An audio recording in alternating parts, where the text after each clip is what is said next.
The XGT Power Cutter, it was nice, smooth, had no issues. The power that it had, cut the metal like nothing. Felt real good in my hands, smooth cutting. No jumping in the cut start, just nice and smooth. It just cut through like butter.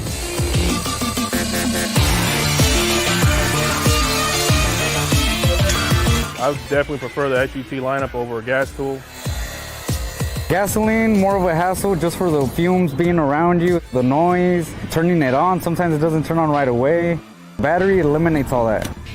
Get another battery charge and you're ready to go.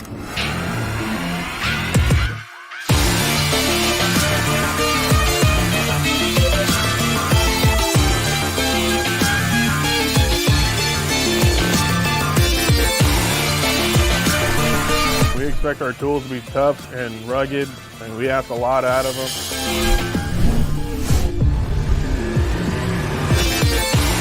We worked with concrete 6,000 PSI, and that tool held its own power and did the job right.